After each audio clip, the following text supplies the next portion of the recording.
Everyone. तो आज हम पढ़ रहे हैं फिनॉल के बारे में। फिनॉल जो कि अल्कोहलों का ही रूप है, ठीक है। तो फिनॉल जो होता है बेंजीन वाले पर जब हाइड्रोक्सी ग्रुप जुड़ जाता है तो इसे क्या बोला जाता है? फिनॉल।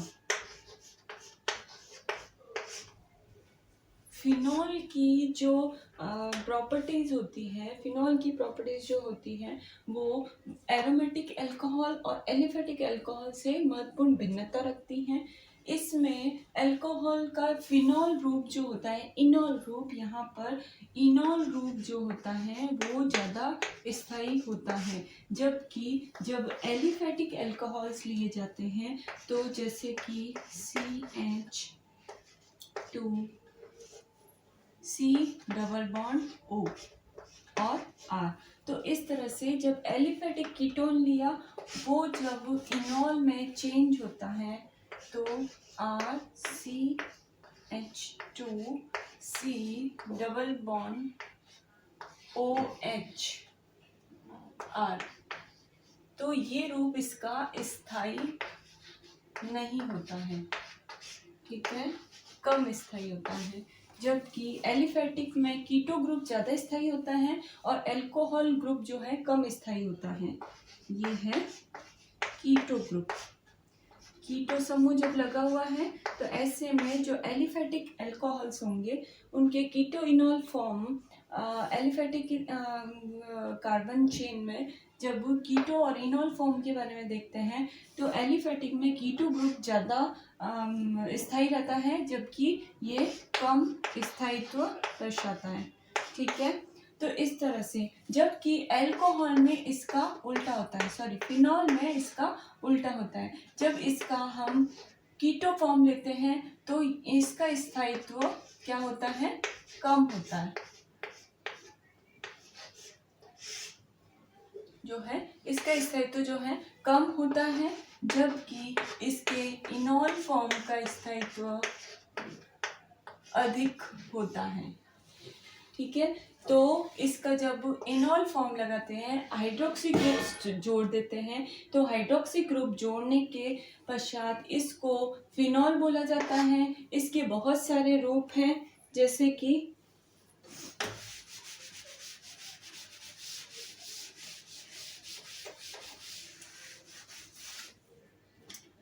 एलिफेटिक और एरोमेटिक। इनमें एरोमेटिसिटी पाई जाती है, सबसे पहले क्या पाई जाती है? एरोमेटिसिटी, ठीक है।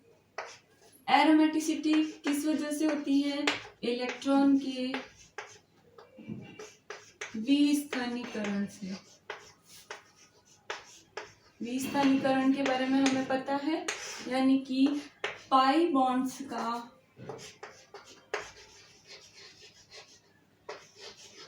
डीलोकलाइजेशन।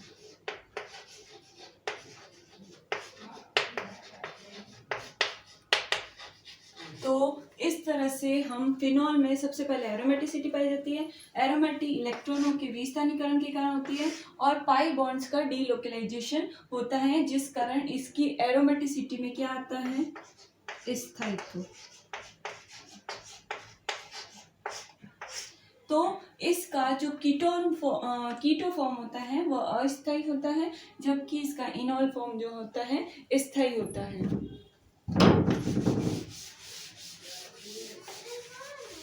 तो इस तरह से फिनॉल में एरोमेटिसिटी पाई जाती है, ठीक है। और फिनॉल के काफ़ी रूप हैं, जैसे कि अगर कोई ग्रुप इनसे जुड़ जाए, जैसे कि ये OH है, ऐसे में यहाँ अगर CH3 जुड़ जाता है तो ये ऑर्थो पोजीशन पे है, तो ऑर्थो क्रिसॉल कहलाता है, ठीक है। लेकिन जब OH ग्रुप यहाँ पर NO2, तो ये कहलाएगा पैरा नाइट्रो फिनॉल, ठीक है।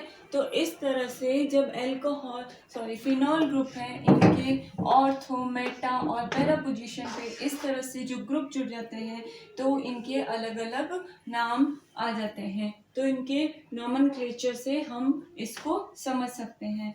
ठीक है, तो ये है पैरा नाइट्रोफिनॉल। इसके बाद जैसे कि OH ग्रुप, यहाँ पर NH2, तो हो जाएगा पैरा एमिनो फिनॉल। इसमें अनुलग्न के रूप में क्या लग जाता है, इनॉल ग्रुप जुड़ जाता है।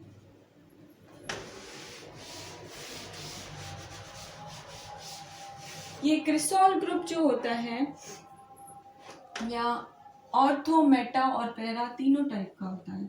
यानी कि अगर फिनॉल है, इस पर ऑर्थो पोजीशन पे है CH3 तो ऑर्थोफिनॉल, अगर मेटा पोजीशन पे है तो मेटाफिनॉल, और अगर पैरा पोजीशन पे आ जाता है तो ये पैराक्रिसॉल कहलाता है। ऑर्थोक्रिसॉल, पैराक्रिसॉल और मेटाक्रिसॉल। एलिफेटिक और एरोमेटिक एल्कोहल्स को थोड़ा और डिफ्रेंशिएट किया जाए तो एलिफेटिक एल्कोहल्स जो होते हैं जैसे कि CH2CH2OH, ठीक है, ये एक टाइप का एल्कोहल है। इसके अंदर जो कार्बन है, कार्बन पे कौन सा संकरण पाया जाता है, sp3। जबकि फिनॉल होता है जिसमें ये क्या कार्बन के साथ में डबल बॉन्ड द्वारा जुड़ा हुआ रहता है और अपने स्थायित्व को दर्शाता है। इसमें इस कार्बन पे कौन सा संकरण पाया जाता है, sp2 प्रकार का। तो इस तरह से हमने फिनॉल की अलग अलग कैरेक्टरिस्टिक्स देख ली है। ठीक है, तो हमें पता चल गया है कि फिनॉल में क्या क्या होता है। ठीक है, तो ऐसे में इसमें एरोमेटिसिटी पाई जाती है, इस तरह से बॉन्ड होते हैं जिनमें अनुनादी संरचना के द्वारा इनमें और ज्यादा स्थायित्व आ जाता है। यानी कि इन बंधों का विस्थानीकरण। ठीक है, तो ऐसे में इस तरह से इसकी स्ट्रक्चर हो जाएगी और ये अपनी स्थायित्व की अवस्था दर्शाएगा। ठीक है, तो इस तरह से ऑर्थो, मेटा और पैराक्रिसॉल देखे हमने। इसके अलावा इनमें जो इनॉल फॉर्म होती हैं वो ज़्यादा स्थायी होती हैं और कीटो फॉर्म जो होती हैं वो अस्थायी होती हैं। इनमें जो sp2 और sp3 टाइप का एलिफेटिक अल्कोहल है तो sp3 टाइप का संकरण पाया जाएगा, जबकि एरोमेटिक में अल्कोहल में sp2 टाइप का संकरण पाया जाता है। अभी आते हैं क्लासिफिकेशन पे। क्लासिफिकेशन के अकॉर्डिंग ये मोनोहाइड्रिक, डाईहाइड्रिक और ट्राईहाइड्रिक टाइप के होते हैं, पॉलीहाइड्रिक टाइप के भी होते हैं। फिनॉल जो होते हैं इनमें हाइड्रोक्सिल ग्रुप की संख्या के अकॉर्डिंग इनको बांटा गया है। ये है हाइड्रोक्सिल ग्रुप, तो इनकी संख्या के अकॉर्डिंग, इनकी नंबर्स के अकॉर्डिंग इनको अलग अलग भागों में बांटा गया है according to number of hydroxyl group. ठीक है, तो उसके अकॉर्डिंग अगर मोनोहाइड्रिक होगा यानी कि फिनॉल है, इस पे एक ही हाइड्रोक्सिल ग्रुप जुड़ा हुआ है तो इसे फिनॉल ही बोलेंगे। ठीक है, अगर दो हाइड्रोक्सिल ग्रुप जुड़े हुए हैं तो डाईहाइड्रिक हो जाएगा, तीन हाइड्रोक्सिल ग्रुप जुड़े हुए हैं तो ट्राईहाइड्रिक हो जाएगा। जैसे कि OH और OH, ठीक है, या फिर 3 जुड़े हुए हैं OH, OH और OH, ठीक है। तो इस तरह से इनका नॉमेनक्लेचर OH, OH और OH, ठीक है। तो इनका नाम क्या हो जाएगा, यहाँ से जहाँ पर हाइड्रोक्सिल ग्रुप जुड़ा हुआ है वहीं से इसकी नंबरिंग स्टार्ट होती है, ठीक है। तो 1 2 3 4 5 6, ठीक है। उसके अकॉर्डिंग 1 2 हाइड्रोक्सी फिनॉल, ठीक है, 1 2 हाइड्रोक्सी फिनॉल, ठीक है। यहाँ हो जाएगा 1 2 3 हाइड्रोक्सी फिनॉल, ठीक है। और यहाँ हो जाएगा 1 3 5 हाइड्रोक्सी फिनॉल। तो इस तरह से हम फिनॉल को जानते हैं, ठीक है। तो फिनॉल्स में जब क्लासिफिकेशन पे आते हैं तो उनकी OH की संख्या के अकॉर्डिंग उनको अलग अलग नाम दिया गया है, अलग अलग बांटा गया है। ये कितने टाइप के होते हैं, 4 टाइप के होते हैं। फर्स्ट है मोनोहाइड्रिक, ठीक है। मोनोहाइड्रिक के कुछ एग्जांपल्स जैसे जो हमने पढ़े थे, ऑर्थो, मेटा और पैराक्रिसॉल, ठीक है। OH ग्रुप जुड़ा हुआ है, मोनोहाइड्रिक है। ऐसे में यहाँ कोई भी ग्रुप जुड़ सकता है। दूसरा OH नाइट्रो जुड़ा हुआ हो तो, या फिर ये सारे ही मोनोहाइड्रिक टाइप के फिनॉल है, ठीक है। या फिर OH SO3H, या फिर OH क्लोरो जुड़ा हुआ है, ठीक है। तो इस तरह से मोनोहाइड्रिक अल्कोहल को हम देखेंगे। ये तो ऑर्थोक्रिसॉल हो गया, यहाँ पर ये पैरानाइट्रोफिनॉल, ठीक है, पैरामिनोफिनॉल, सल्फोनेट फिनॉल, ठीक है, और पैराक्लोरोफिनॉल। तो इस तरह से इनका नोमेनक्लेचर हो जाएगा, ठीक है। ये होते हैं अपने मोनोहाइड्रिक। मोनोहाइड्रिक में कुछ डबल रिंग स्ट्रक्चर भी है, जैसे कि नेफ्थॉल,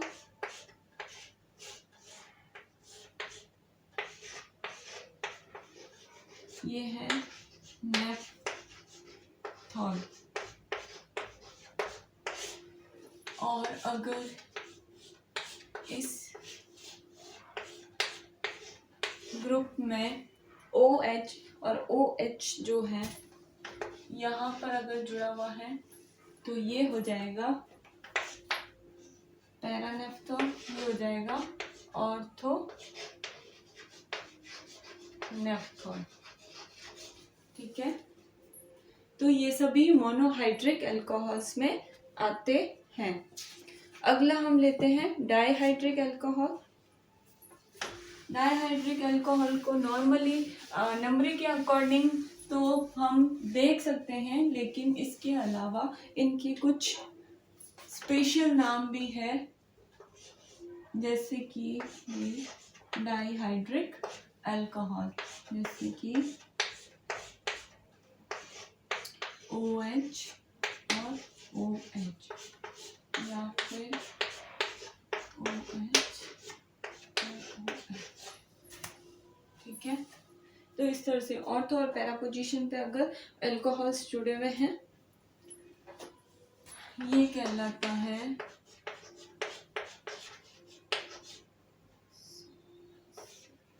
रिसोर्सिनॉल, ठीक है। इसके अलावा हम इसे मेटा अल्कोहल भी बोल सकते, मेटाफिनॉल भी बोल सकते हैं, मेटा हाइड्रोक्सी फिनॉल, ये है पैरा हाइड्रोक्सीफिनॉल, और ये कहलाते हैं डाईहाइड्रिक अल्कोहल। ये और था हाइड्रोक्सीफिनॉल। इनके अलावा इनके कुछ स्पेशल नाम हैं, जैसे कि इसे बोलते हैं कैटिकॉल, ये होते हैं रिसोर्सिनॉल, और पैरा पोजीशन पे बनते हैं हाइड्रोक्विनोन, हाइड्रोक्विनोन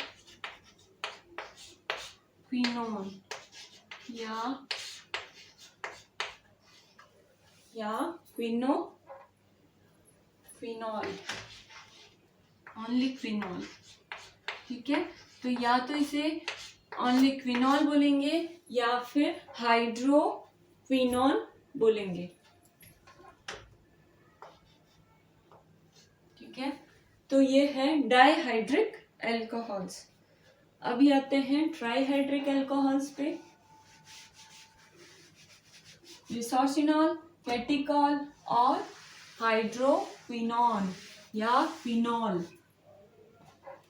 हम आते हैं trihydric alcohol, sorry trihydric phenol. ठीक है, ऐसे में क्या बनेगा,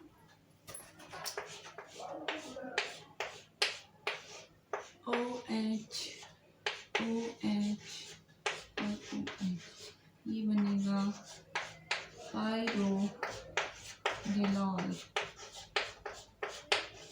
ठीक है, या इसे हमने 1 2 3 हाइड्रोक्सी फिनॉल बोला था। ठीक है, ये है पायरोगेनॉल। दूसरी पोजीशन पैरा पे, तो हाइड्रोक्सी क्विनोलॉल,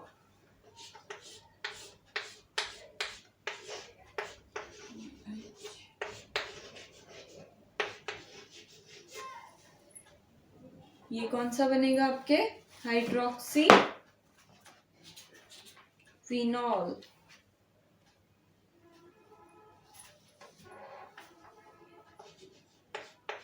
हाइड्रोक्सी फिनॉल। ठीक है, और एक आएगा जो हमने किया था 135 ट्राईहाइड्रोक्सी फिनॉल, जिसको बोलते हैं फ्लोरोग्लूसिनॉल।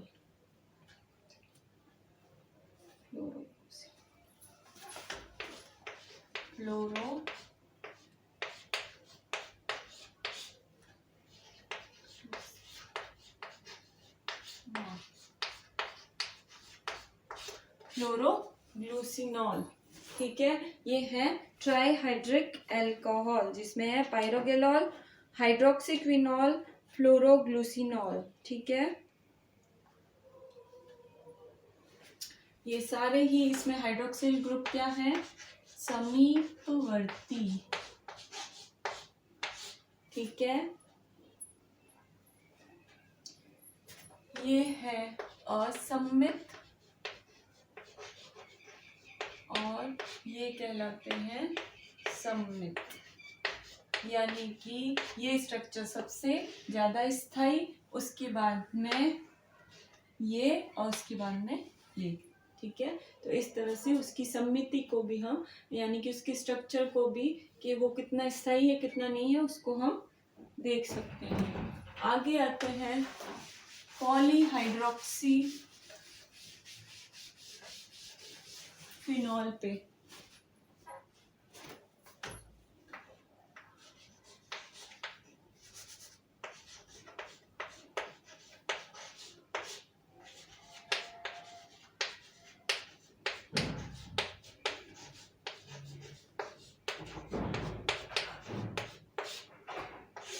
तो इस टाइप के जो फिनॉल्स होते हैं,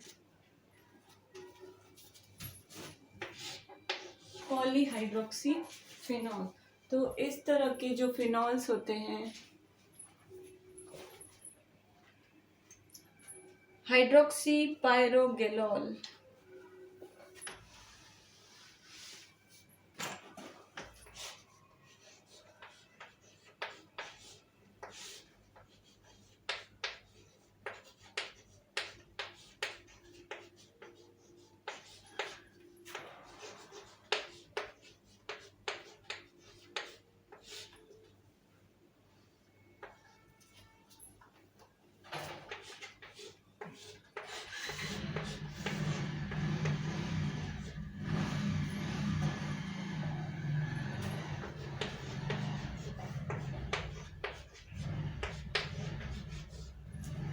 हाइड्रोक्सी पॉली हाइड्रोक्सी पायरोग्लिसरॉल।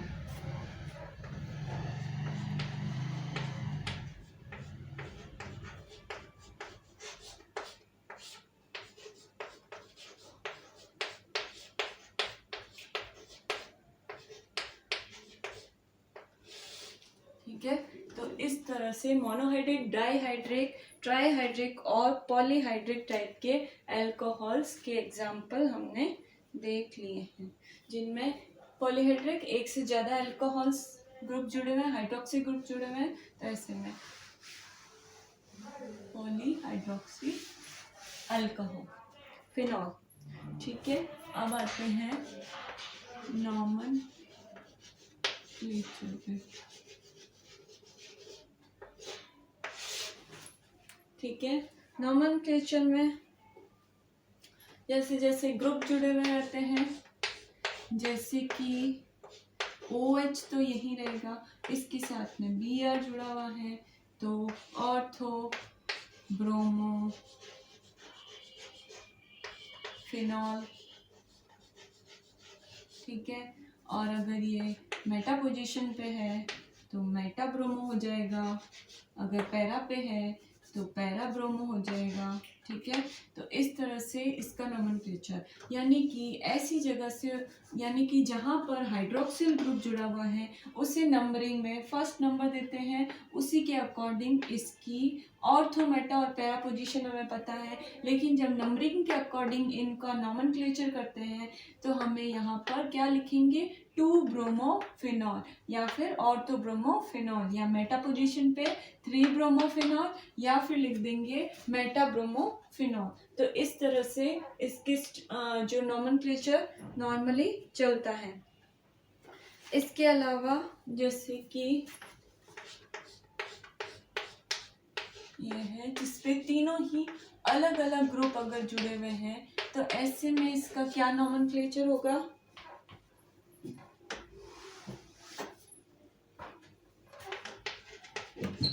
ये है तो पैरा 2 क्लोरो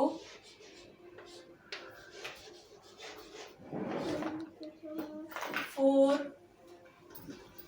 1 2 3 4। ठीक है, तो 4 नाइट्रो फिनॉल,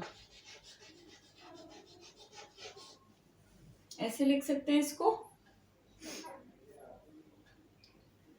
इसके अलावा अगर इस फिनॉल पे अगर उच्च वरीयता वाले कोई समूह जुड़े हुए हैं तो ऐसे में उसका क्या नोमेनक्लेचर होगा, उच्च वरीयता वाले समूह जैसे कि COOH, CONH2, COOH,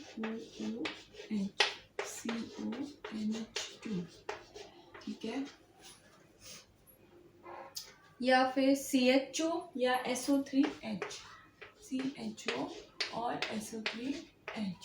ठीक है, यानी कि सल्फोनेट, एल्डिहाइड, कीटो एमिनो, ठीक है, और कार्बोक्सिलिक। तो इस तरह के अगर ग्रुप जुड़े हुए हैं तो ऐसे में इनके नोमेनक्लेचर में क्या आ जाएगा, जो ये ग्रुप है उनके, जैसे कि इसके लिए ऑइक, इसके लिए एमिनो, इसके लिए एल्डिहाइड और इसके लिए सल्फोनेट। ठीक है, तो ऐसे में OH ग्रुप है, यहाँ पर अगर COOH जुड़ा हुआ है तो यहाँ पर क्या आ जाएगा,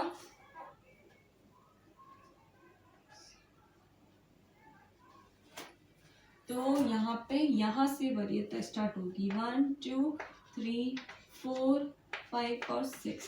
तो यहाँ पर 2 पोजीशन पे है तो या तो लिख सकते हैं 2 हाइड्रोक्सी बेंजोइक अम्ल,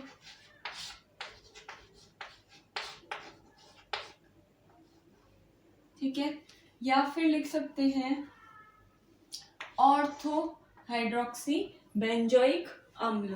तो ऐसे में वरीयता के अकॉर्डिंग उच्च वरीयता वाले हैं, यानी कि हाइड्रोक्सी ग्रुप से इसको पहले लिया जाएगा, ऐसे में यहाँ से उसकी नंबरिंग स्टार्ट होगी। तो ऐसे में इससे अगर ले तो ये ऑर्थो पोजीशन पे होता है, इसलिए इसका नाम है ऑर्थो हाइड्रोक्सी बेंजोइक अम्ल, या फिर एल्डिहाइड जुड़ा हुआ है अगर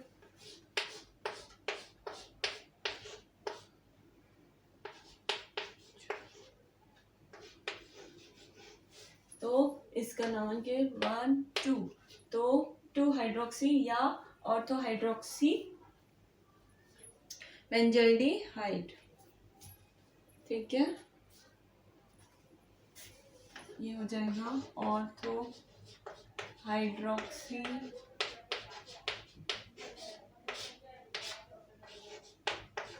बेंजोइक अम्ल।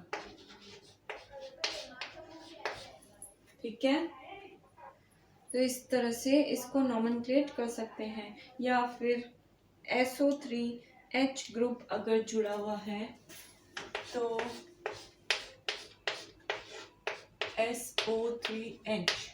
ठीक है, ये अगर मेटा पोजीशन पे है तो यहाँ से 1 2 और 3, ठीक है, 3 हाइड्रोक्सी या फिर Meta hydroxy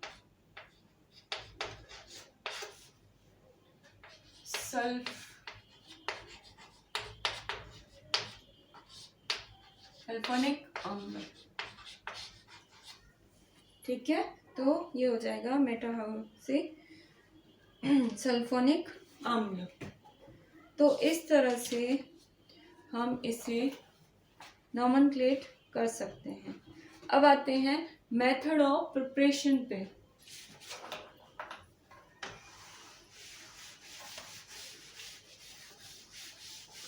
method of preparation में बेंजीन वाले द्वारा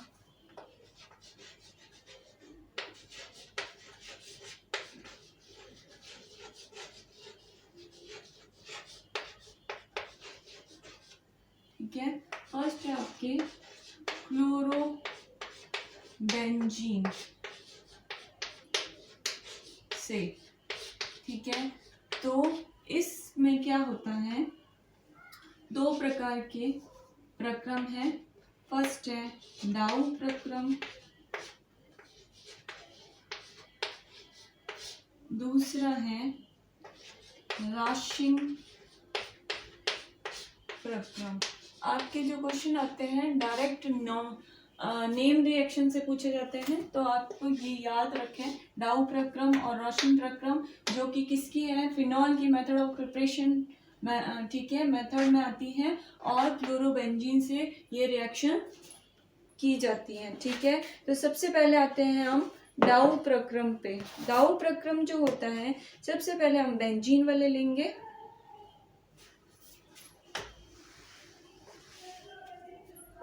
एक बेंजीन वाला है, इसकी रिएक्शन Cl2 और FeCl3 की प्रेजेंस में जब ये रिएक्शन करवाई जाती है तो हमें मिलता है क्लोरोबेंजीन। ठीक है, इस क्लोरोबेंजीन की जब NaOH के साथ में रिएक्शन की जाती है तो यहाँ पर हमें कौन सा आयन मिल जाता है, फिनॉक्साइड आयन। ये जो रिएक्शन होती है 150 डिग्री सेंटीग्रेड टेम्परेचर, ठीक है, और 150 डिग्री वायुमंडलीय दाब पर। ठीक है, तो ये जब रिएक्शन 150 डिग्री वायुमंडलीय दाब पर और 350 डिग्री सेंटीग्रेड पर जब ये रिएक्शन क्लोरोबेंजीन की NaOH के साथ में रिएक्शन बनती है, तो ऐसे में हमें कौन सा आयन मिलता है, सोडियम फिनॉक्साइड। ठीक है, प्लस माइनस चार्ज इस पे प्लस चार्ज, ये कौन सा है आयन, सोडियम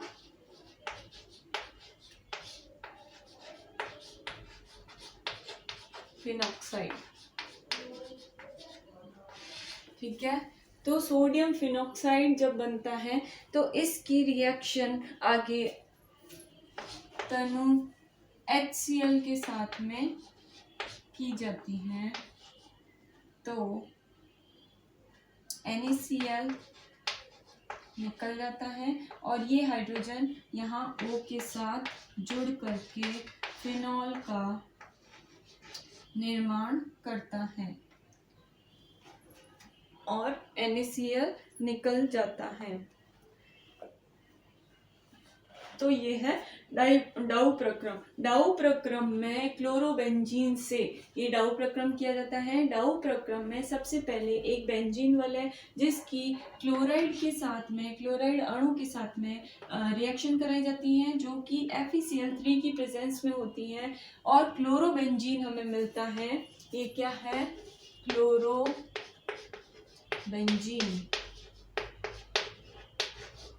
ठीक है, 1 क्लोरोबेंजीन भी बोल सकते हैं इसे। ठीक है, जब इसकी वापस से NaOH के साथ में सोडियम हाइड्रोक्साइड के साथ में रिएक्शन करवाई जाती है तो ये रिएक्शन कुछ कंडीशन पे होती है। ये कंडीशन है, एक तो टेम्परेचर उसका 350 डिग्री सेंटीग्रेड और 150 डिग्री वायुमंडलीय दाब पर जब ये रिएक्शन हुई तो हमें सोडियम फिनॉक्साइड आयन मिला। ये सोडियम फिनॉक्साइड आयन जब तनु HCl से रिएक्शन करेगा तो ऐसे में NaCl निकल जाएगा और ये हाइड्रोजन यहाँ सेट होके फिनॉल का निर्माण करेगा। ठीक है, तो ये है डाउ प्रक्रम। तो इस तरह से हम डाउ प्रक्रम को समझ सकते हैं। अगला है आपके राशिन प्रक्रम।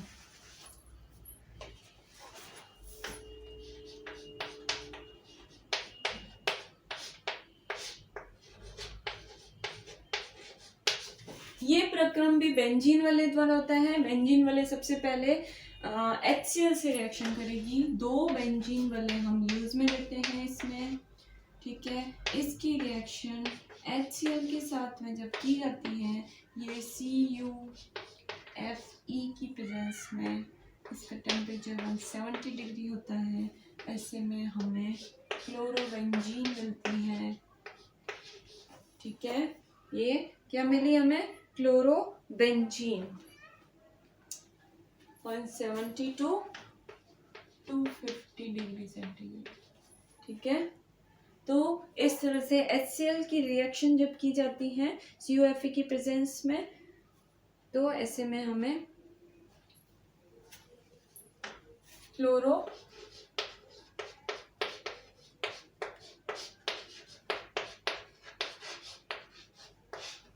बेंजीन मिलती है। नॉर्मल बेंजीन के 2 अणु हमने लिए हैं। HCl के साथ में इसकी रिएक्शन होती है। इसके साथ में ऑक्सीजन का मॉलिक्यूल भी हम लेते हैं जिसकी कॉपर फेरस की प्रेजेंस में 170 to 250 डिग्री सेंटीग्रेड पर क्या बनता है? क्लोरोबेंजीन। ये क्लोरोबेंजीन जब वाटर से रिएक्शन करेगा, ये क्लोरोबेंजीन आगे किससे? दूसरे स्टेप में ये क्लोरोबेंजीन किससे? वाटर के साथ में प्लस H2O। ठीक है, तो या हम लिख सकते हैं, ये रिएक्शन कैसे लिख लेते हैं, जैसे कि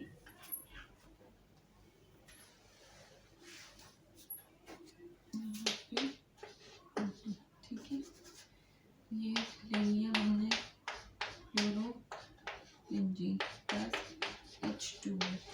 ठीक है, तो ये जब रिएक्शन होती है H से क्या निकल जाएगा? सिलिकॉन की प्रेजेंस में। ठीक है, HCl निकल जाएगा सिलिकॉन की प्रेजेंस में, इससे निकल जाता है HCl। टेम्परेचर इसका लेते हैं 500 डिग्री सेंटीग्रेड। ठीक है, HCl निकल जाएगा और फिनॉल प्राप्त होगा प्लस HCl। ठीक है, तो इस तरह से हमने क्लोरोबेंजीन के डाउ और राशिन प्रक्रम को हमने देखा। Thank you.